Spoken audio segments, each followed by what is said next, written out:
Chapter 11. Stanley returned to his hole. It wasn't fair. Mr. Pedanski had even said his fossil was interesting.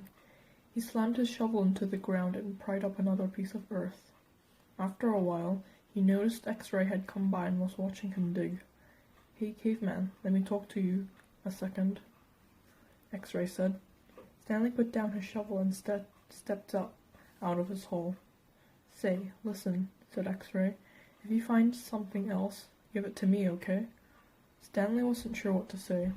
X-Ray was clearly the leader of the group, and Stanley didn't want to get on his bad side. You're new here, right?" said X-Ray. "I've been here for almost a year. I've never found anything. You know, my eyesight's not so good. No one knows this, but you know why my name's X-Ray?" Stanley shrugged one shoulder.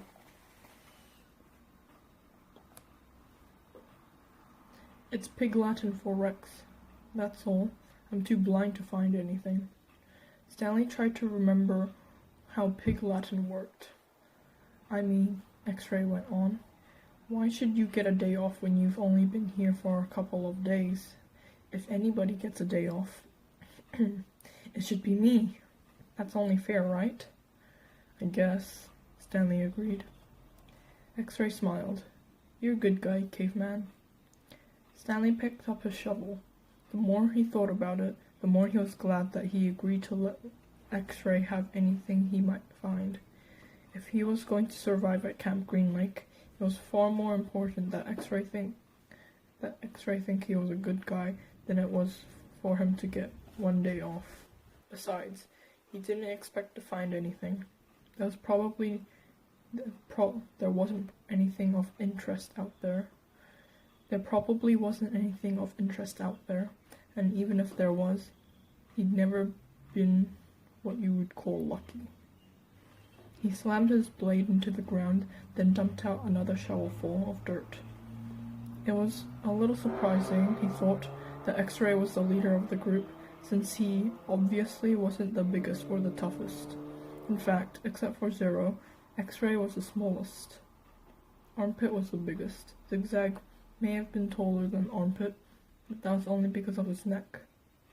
Yet Armpit and all the others seemed to be willing to do whatever X-Ray asked of them. Stanley dug up another shovelful of dirt. It occurred to him that Armpit wasn't the biggest. He, the caveman, was bigger. He was glad they called him caveman.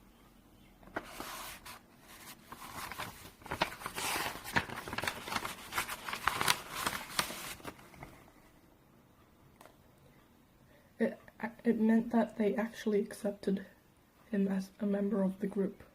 He would have been glad even if they called him Barfbag. It was really quite remarkable to him. At school, bullies like Derek Dune used to pick on him, yet Derek Dune would be scared senseless by any of the boys here. As he dug his hole, Stanley thought about what it would be like if Derek Dune had to fight Armpit or Squid. Derek wouldn't even stand a chance. He imagined what it would be like if he became good friends with them all, and then for some reason they all went to school with him. They all went with him to school, and then Derek Dune tried to steal his notebook. "Just what do you think you're doing?" asked Squid as he slams his face into Derek Dune's smug face. "Caveman's our friend," says Armpit, grabbing him by the shirt collar. Stanley played the scene over and over again in his mind, each time watching another boy from Group D beat up Derek Dune. It helped him dig his hole and ease his own suffering. Whatever pain he felt was being felt 10 times worse by Derek Dune.